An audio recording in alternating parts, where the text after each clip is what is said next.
Hello, this is Joy News Desk. I'm Sweetie Abochi. Our top stories this morning. NDC flag bearer John Dramani Mahama criticizes governments for failing to cut expenditure. Also, we'll tell you about our Safe Water campaign where residents of Paulugu struggle to get water. We have business and sports updates in this package. Do stay for details.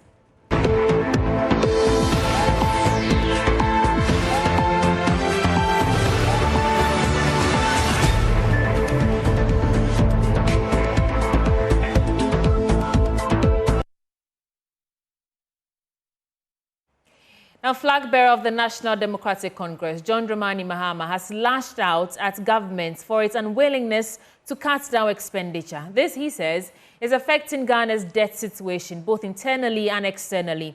The former president says government's efforts in just focusing on revenue generation without addressing challenges of expenditure will yield minimal results. Speaking to Joy News after a visit to the Assemblies of God Church at Ringway here in Accra, he reiterated his commitment to implementing his policies to deal with expenditure if given the nod in the December 7 elections. James Eshen's report.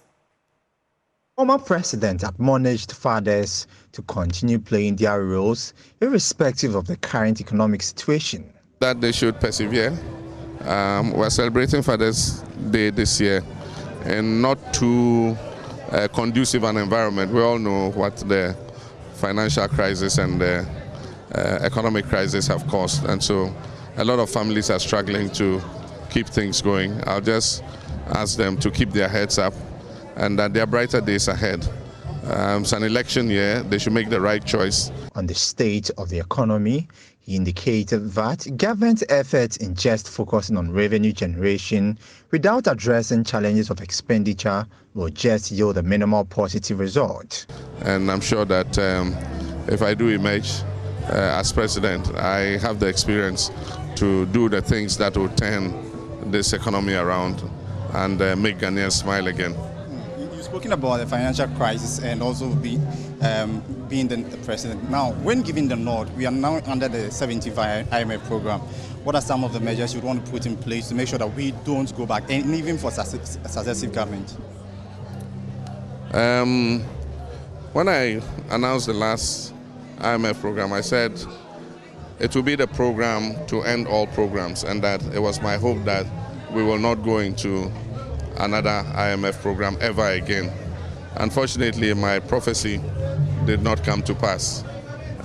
This government made many mistakes, and we find ourselves in this crisis again. They always attribute it to COVID-19 and all that, but we could see the signals even before COVID-19. One, we need to cut down expenditure. This government is not willing to cut expenditure. In crisis, you slash expenditure and increase revenues. All they're doing is increasing revenues, but without reducing expenditure. And that's why I've said we'll cut down the size of government, we'll reduce the number of ministers. We're going to eliminate all those wasteful projects, one village, one dam, and all those things that they spend billions on, so that we can use that money in the more productive sectors to make the economy grow again. On the Planting for Food and Jobs initiative, John Dramani Mahama said his government will expand investment in agriculture through supporting local farmers. We'll use government's financial muscle to help indigenous Ghanaian companies. And so government will buy first from Ghanaian companies than import from outside. I think that if we do that, it will create more employment within our country. And then most importantly, we would invest in agriculture and agro-processing. We've never ever invested in the full value chain. We always give support to farmers to produce more, like Planting for Food and Jobs, MetaSIP. When I was there, we had the medium-term agriculture strategic investment plan. All those programs aim at the farmer to increase his production. These policies, among others, according to the flag bearer of the National Democratic Congress, is key to transforming Ghana's economy in the long term, not to return to the International Monetary Fund for support. James Eshen's report for Joy News.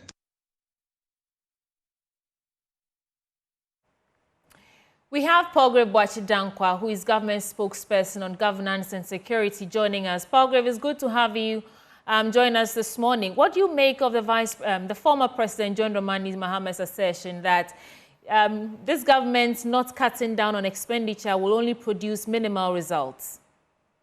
Good morning, sweetie, and it's good to talk to you as well and to talk to your viewers and to state that the former president is misleading the Ghanaian people. And I'm surprised that for one who has been an assemblyman, who's been an MP, who's been a minister, who's been a vice president, and who's been president is calling One Village, One Dam a wasteful project. I'm really, really, really disappointed because people come into governance to ensure that we alleviate the plight of the people. You cannot call a social intervention project like One District, One Factory, ambulances, drones, all the projects that we have done as a wasteful project. But let me school him a little bit if he's minded. Government cuts down about 30% of our expenditure across board, or the executive government cuts down salaries as well of ministers, deputy ministers. Can we be a bit, hi, Palgrave, can we be a bit more specific about it? You said government cut down about 30% across all sectors. 30%. So which sectors? 30% of executive. Okay, all right. 30% salary of the executive, government cuts down percentage as well of state-owned agencies, CEOs, percentage of ministers and deputy ministers, government cut down their salaries. I just want specifics, well, for instance, the highest government expenditure as a percentage of GDP, reaching about 26.8%, was observed in the fiscal year of 2012. In contrast, the highest expenditure to GDP ratio recorded under our government was 24.6% in 2020. And so remarkably, if you want to compare that since 2009, the lowest levels of expenditure relative to GDP have been achieved under the administration of President Nana Addo Dankwa Akufo-Addo and Alhaji Dr. Mahmoud Bawumia, between the figures of 19.1% in 2017, 18.9% in 2018, 19% in 2019, respectively. And so very clearly, you can see that the better management of this Ghanaian economy is none other than the New Patriotic Party under the leadership of Nana Addo Dankwa Akufo-Addo and his vice Alhaji Dr. Mahmoud Bawumia. So the former president does not know what he's talking about. He also mentioned that, given the nod, he would like, what he would do differently is that he would buy from Ghanaian producers rather than seek to import things that will even put a strain on our currency and all that. What do you make of that? Is that what the current government is doing? What the government of Ghana is doing is making sure that we are using the local needs to feed the local people.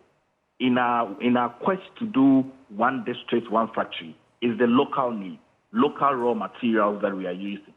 We are not heavily depending on importation as a tip, because the goal is that the more you import, the more it affects your currency. And so the goal of government is ensuring that we are rethinking the box and thinking outside the box, which is why we brought One District, One Factory, localizing industrialization. And then also we have looked at the forest reserve, which is why as a thinking government, we have brought gold for reserves. We are allowing the Bank of Ghana, the Central Bank of Ghana, to buy more gold reserves so that when our currencies become inefficient, we can use our gold reserves to chalk up our currency. So the former president does not know what he's talking about. And I don't think that the Ghanaian people should even give him a nod, because he's not even well prepared to come back again. Thank you, Palgrave, for that. We also speak to Professor Lord Mensah on this. He's an associate professor of finance. All right, we'll try and bring you back.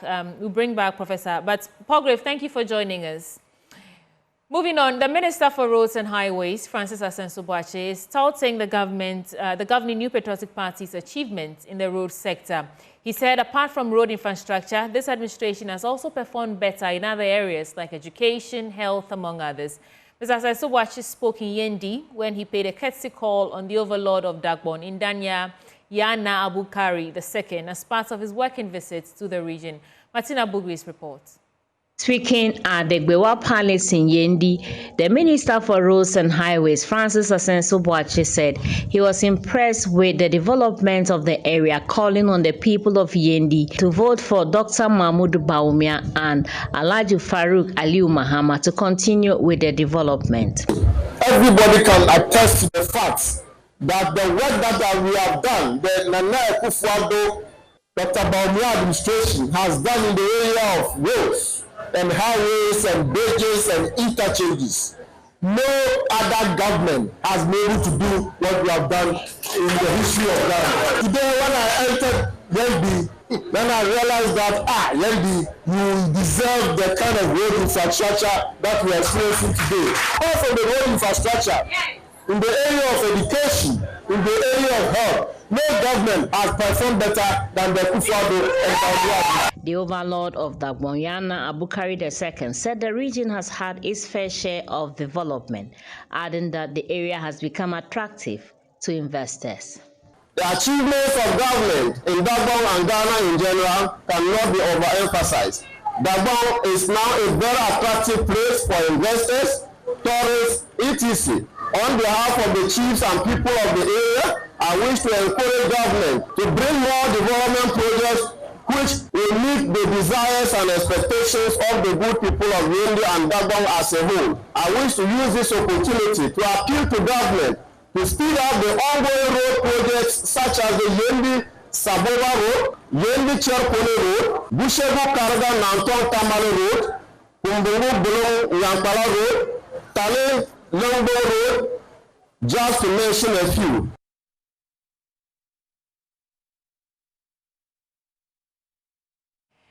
Away from that, the Minister for Lands and Natural Resources, Samuel Abujinapo, has launched a private tree planting initiative to green his constituency and increase its vegetative cover. The initiative would witness the planting of about 32,000 trees in the Domongo Township and its environs. The minister, who launched the Green Domongo campaign, said the resources will be solely borne by Office of the MP. See the planting of mahogany and acacia trees in the Domongo Township and its environs. The initiative is set to help beautify the city whilst protecting the environment. Speaking at the event, the Minister for Lands and Natural Resources, Samuel Abujinapo, said the phase 1 of the project would cover the Domongo Township. Today, we come together not just as natives and residents of Domongo, but as custodians of our environment, united by a shared responsibility to nurture and protect the natural environment that sustains us. The Green Domongo project is a private initiative under which we are planting trees, over 32,000 in the medians of streets and avenues of major roads in Domongo to beautify our town while contributing to the fight against climate change. And I'm pleased to inform you that this project is fully financed by the Office of the Member of Parliament for Domongo. We are committed to ensuring that no expenditure of public funds, not even a peswa, will be expended from the public purse in the prosecution of this private initiative. The project is currently being implemented from Kojope, that is Kojokura, to Domongo, from Domongo to Seiri, and at designated places within the Domongo Township. Phase 1 of the project will cover Domongo Township. Over 2,000 seedlings of savanna mahogany and cassia species will be planted along major roads in town and selected locations like the old and new markets. We aim to plan to cover other areas in town, from Military Junction to Hospital Road, from Agri College to Kasha Restaurant, from Domongo Bypass to Agri College, and from Solar Highway to the Regional Coordinating Council. He said the phase 2 of the project would cover a distance of 66 kilometers of the Kojokura road stretch.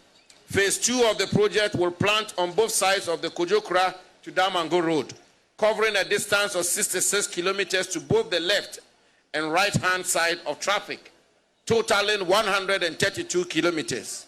Phase 3 of the project will plant on both sides of the Domongo to Seiri Road, covering a distance of 83 kilometers on both the left and right-hand side of traffic, totaling 166 kilometers. The Deputy CEO of the Forestry Commission, Sule Nadia, urged the people to nurture the trees and prevent bushfires.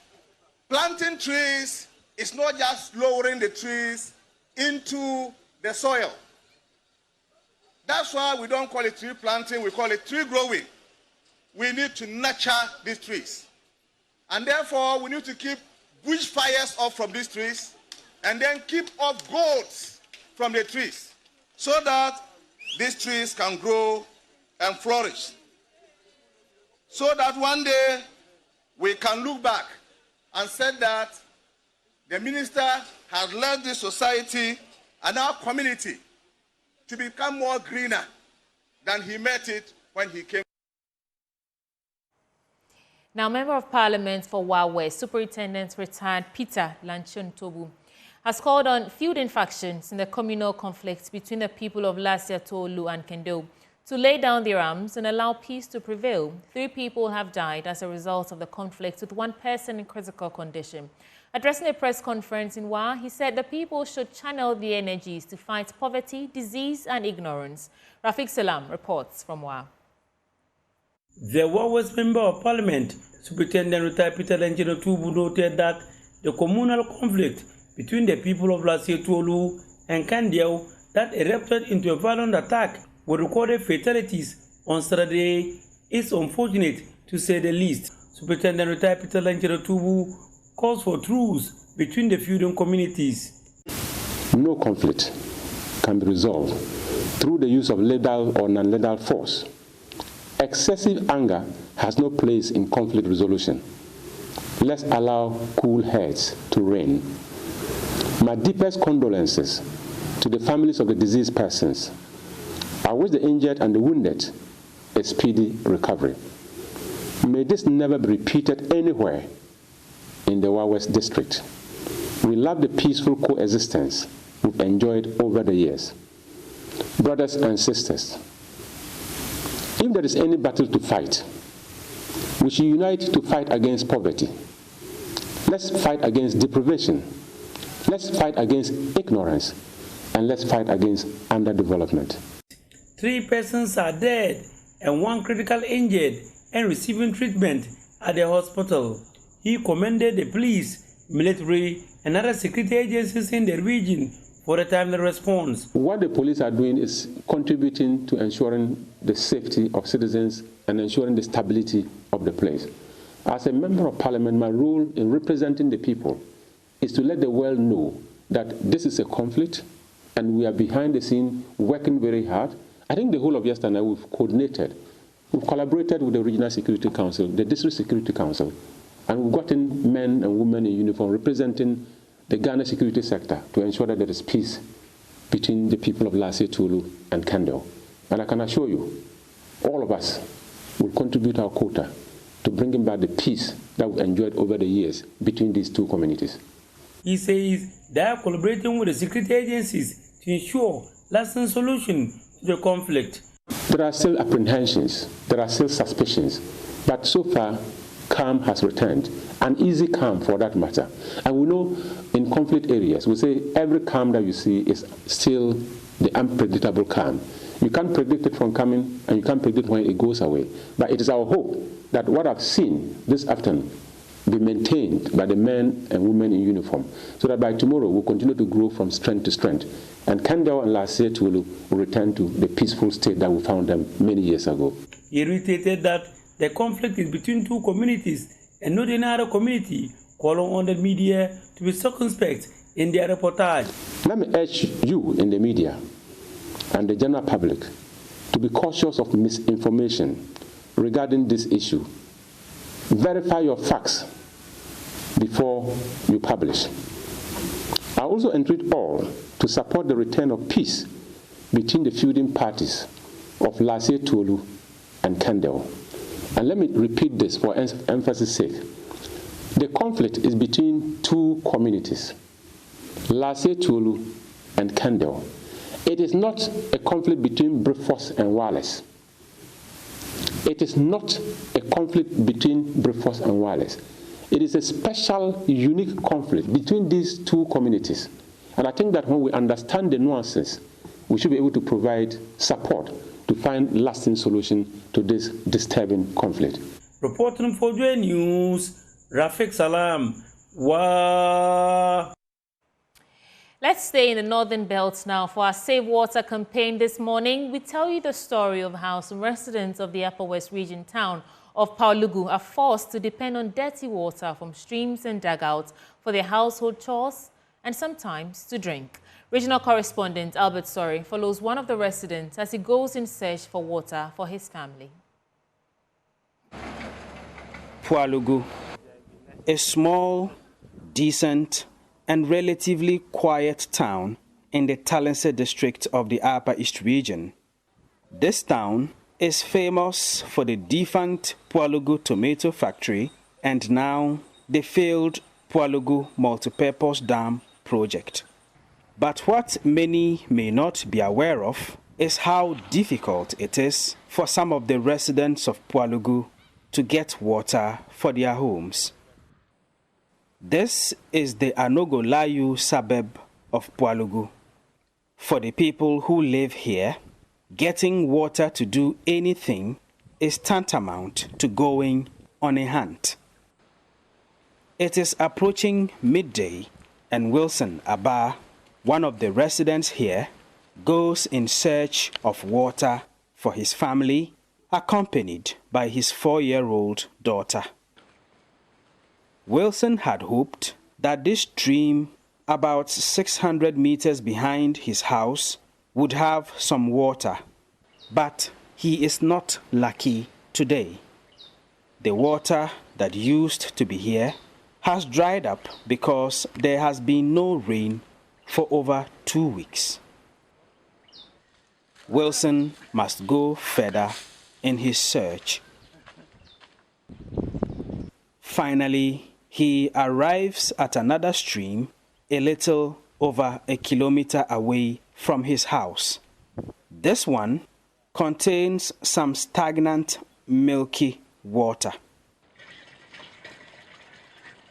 Not the kind of water you would imagine humans using, but for the residents in this part of Pualugu, this has become normal for them. We drink it, we use it for cooking, we use it for a lot. If you have nothing to do about the cleanness of the water, all you can see is that it's okay. For Anogolayu area here, I don't think we have a well or borehole. Our source of water we get is mostly around the stream here. The people staying around Anogolayu area, we are many, up to 200 or 300. The animals too come here to drink. Wilson takes the water home to his wife, who immediately uses it to wash their dishes. A lot of people have been falling sick because it's very, very dirty and you can't drink that water. But sometimes when there is no water, you have to force and take it that way. You can get cholera from there. Stomach pains, you can get it from there. Typhoid, you can get it from there. Sometimes we do move to the police training school to fetch water there. But when you go there and the students are overcrowded there, they don't allow us to fetch water there. Many of the residents here also create dugouts near their homes for water. I did it personally because I believe that would serve closer to my house. Lucky enough, there was water. A day it could serve up to 100 people. But the support that will help this make it a permanent well or a permanent borehole is not there. So when it happens, so the first rain that came washed a lot of dirt into it, so that one is closed. Assemblyman for the Pualugu electoral area, Moses Adongo, says water scarcity is a problem affecting the entire Pualugu township. The population of Pualugu is within 5,000 to 6,000 as we speak today. And there are over 1,000 people suffering on water. Because if you go to Kukong area, they suffer with water. If you go to Akari area, towards the Balungu roads, they suffer with water. 2014 that they came to make community development water. But the supply of the water isn't enough. Now that we are struggling with assembly to see if we can get a borehole. For now, the people of Anogolayu here in Pualugu continue to depend largely on the dirty water from their streams and dugouts until an intervention arrives. Albert Sorry, Joy News, Pualugu. In other stories, international direct selling company QNet is set to expand its supports for children with disabilities in Ghana after a successful first phase of the Anopa project, which saw 14 beneficiaries qualifying for the World Deaf Swimming Championship in Brazil earlier this year. Children from 3 special schools in the central region are expected to benefit. Joy News editor Fred Smith caught up with the head of Rhythm, QNet's corporate social responsibility arm, during a recent visit to Malaysia. Here's his report.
Time now. The partnership between QNet and the Anopa project has been pivotal in achieving these results. QNet's support has enabled the project to reach more children, providing them with the necessary equipment, training, and opportunities to participate in national and international events. As the next phase of the Anopa project prepares to get underway, the focus will remain on providing holistic development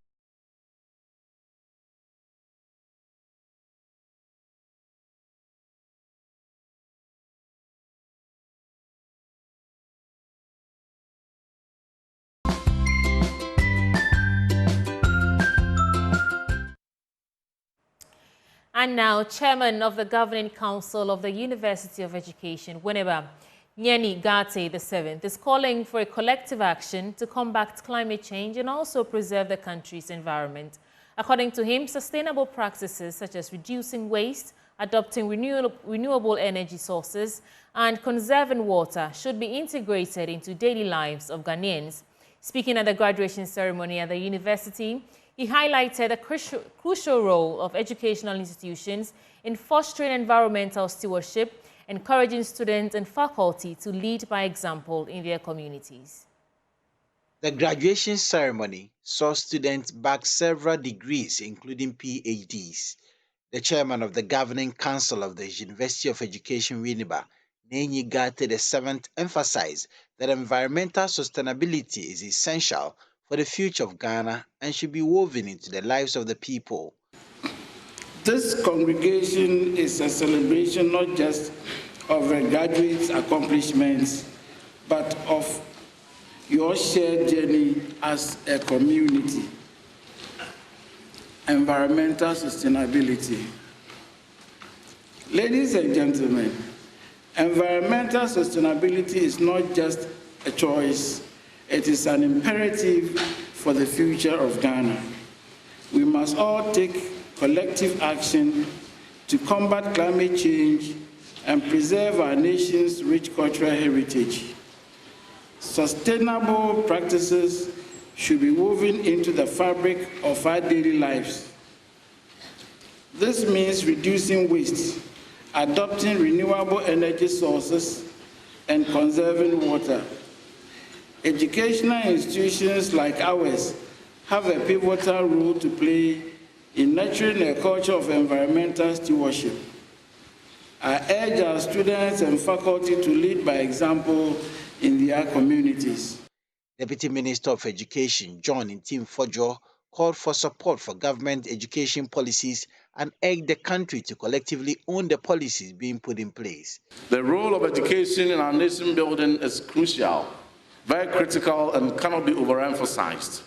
Much so as our continent is a youthful one, and much so as Ghana is a youthful country.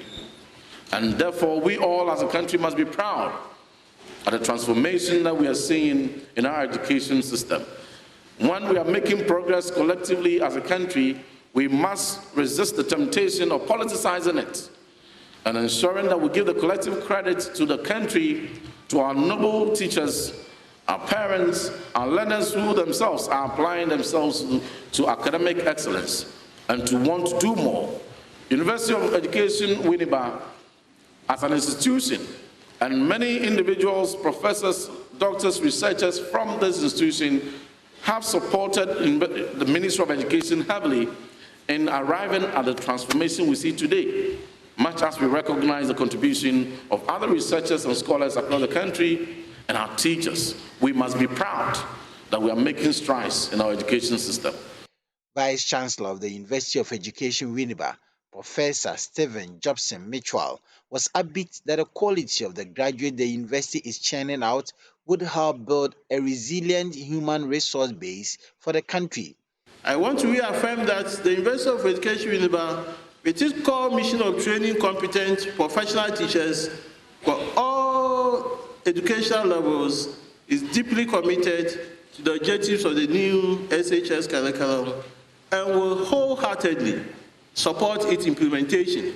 Now is the time to support the development of your community and of your nation. Dear graduates, let me emphasize an essential point. The foundation of a modern career is networking. Build your social capital, engage with people, and form meaningful connections. This is not only vital for career building, but also life building. Professor Mitchell also urged the students to make network a part of their tools as they step into the world of work. Abdallah Osman's report read to you. Away from that, the Accra Metropolitan Assembly has taken a significant step towards modernizing its revenue collection with the launch of a centralized digital service and payments platform. There's more in the following report. This new system allows rate players to make payments conveniently from their homes, shops or any location, marking an important shift from the inefficient manual processes of the past. Mayor of Accra, Elizabeth Saki, is excited about the new system. Today we've got into the cashless system. Why? Because when I came, I tried to do some small research from the market itself, and I realized that they weren't able to pay their revenue because people go there to collect with tickets. And then they also reported to me that having the tickets, they are not comfortable with it because they realize that when they pay to them, they put it into their pockets and there's no development in the market, and so many excuses and reasons for them not paying. So I came back, and with the management, I decided that we should go cashless. As part of the platform's rollout, the AMA has been engaging with businesses in Okaishi, at the heart of the central business district of Accra.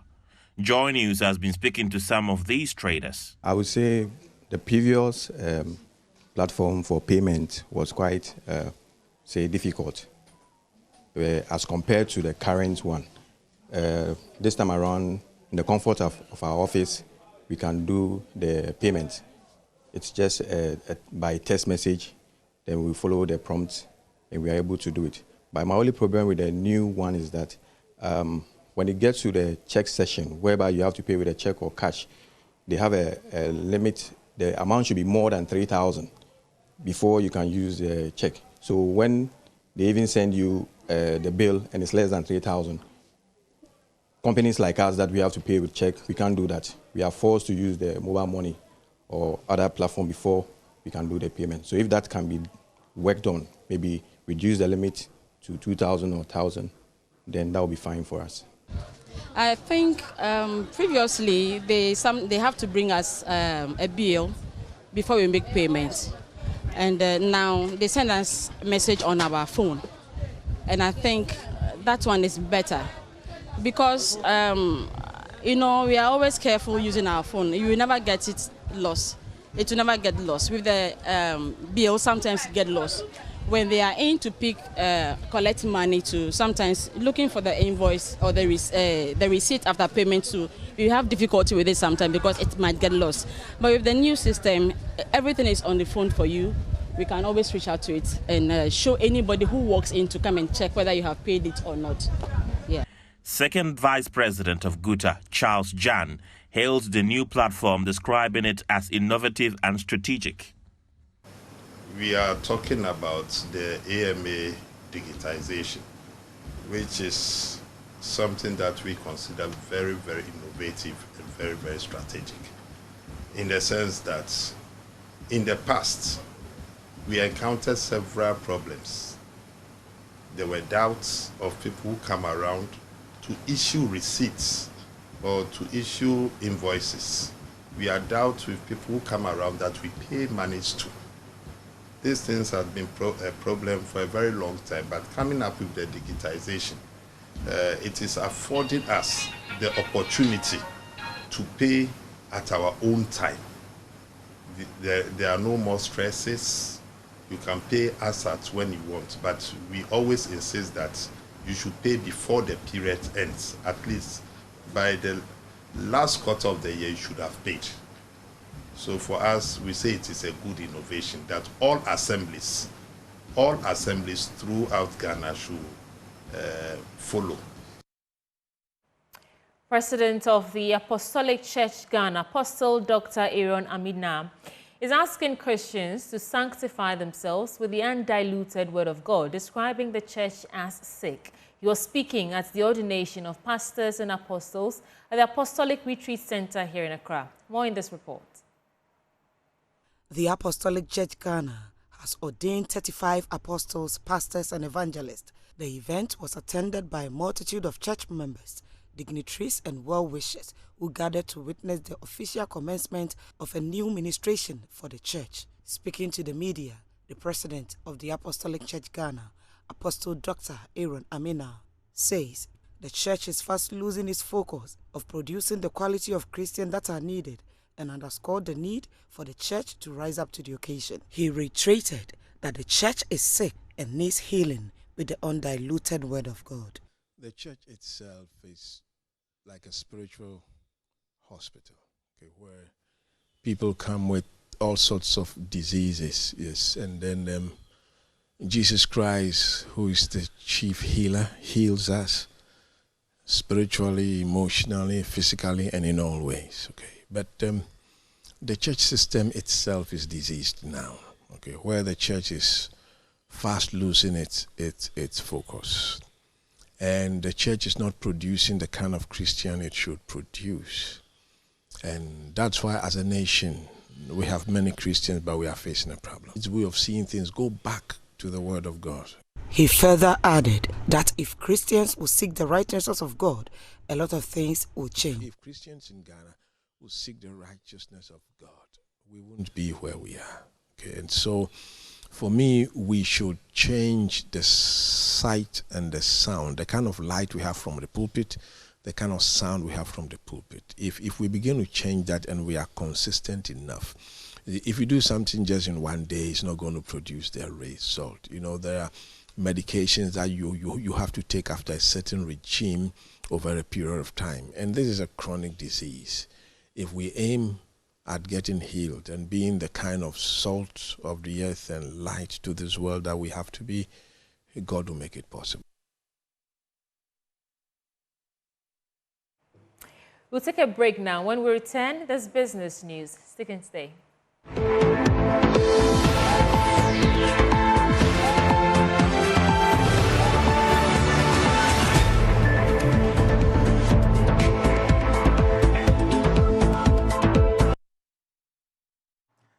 Assalamu alaikum. Welcome to the business edition of Newsdesk Live on Joy News. My name is Winston Taki, and our first business story.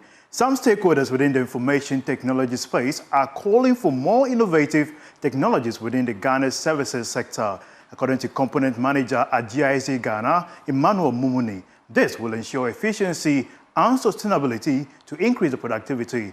He spoke to Joy Business at the launch of the Ghana Digital and Innovation Week. The Ghana Digital Innovation Week provides practical and interactive learning experiences that allows participants to gain real-world skills and knowledge related to digital innovation. Sector players call for a creation of an enabling environment for micro-enterprises to use digital transformation to strengthen their sustainability. Industry, if you look throughout the continent, you realize that it's heavily driven by technology. And the more technology that is applied in each country, it really advances it. And I think there's an opportunity really here in Ghana for us to apply that. If you look at all the very specific areas that services are driving our economy, technology is always at the bedrock of that. And there's a real opportunity to even export services to Europe and other places in the US through BPO. And there's a lot of work that is being done to get more young people to have digital skills that they can export elsewhere. Because one of the challenges that we're having here in Ghana is not only economic development, but also high unemployment. And I think if we are able to also, show people outside of Ghana the skills that we have, it would really go a long way to creating more employment. So there's a real opportunity in that sector, I would say. Chairperson for the Ghana Hubs Network, Yao Edujemfi, called on other sector players to invest within the sector. One of the regional focus was not just to showcase innovations across the country and also a talk shop, but also to build actions. Very importantly, how do we get stakeholders working together to identify opportunities where we can apply digital technologies in addressing some of the development challenges that we have. We know that digital technologies can play a vital role.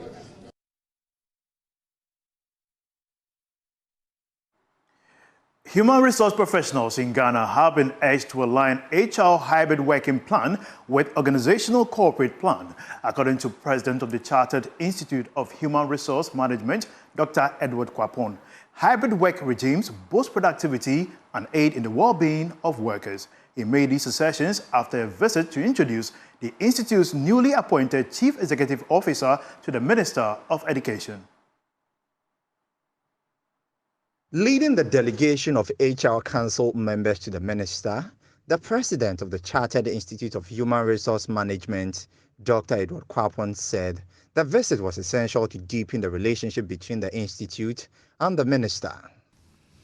We recall your invitation to us last year, specifically in September, to announce your intention to collaborate with our Institute and other stakeholders to roll out a program aimed at producing graduates with employable skills.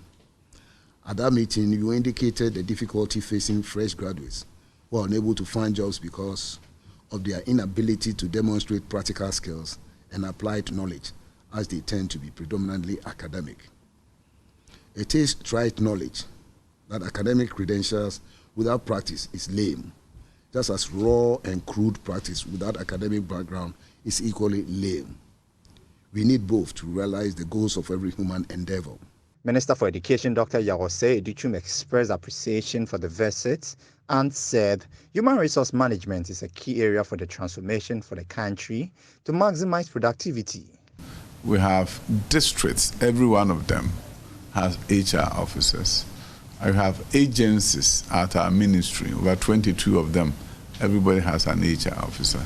And the ministry has its own HR, and I think it's important that we immediately take steps to see how, if they meet your entry requirements, can get opportunity to begin their HR journey with you. And for those who are in the middle of it, their practice can be perfected. The new Chief Executive Officer of the Chartered Institute of Human Resource Management, Dr. Francis Eduku, thanked the Minister for the meeting and assured that he would work closely with the Ministry to enhance the competencies of the HR officers through continuous professional development and HR offerings. I would like to collaborate with the universities so that we can bridge the gap between academia and practice. You know, more often than not, what I say is that academia, you teach the theory of the field, but we also teach the practice of the theory. So if we don't do that collaboration, there will be a gap. Then once the student finishes, he doesn't have the requisite skill to transition into industry, and that's why we have a lot of problems in this country, because that bridge has not been properly fixed. That's all for business here on Newsdesk. My name is Winston Taki. We have more news for you after this break. Stay tuned.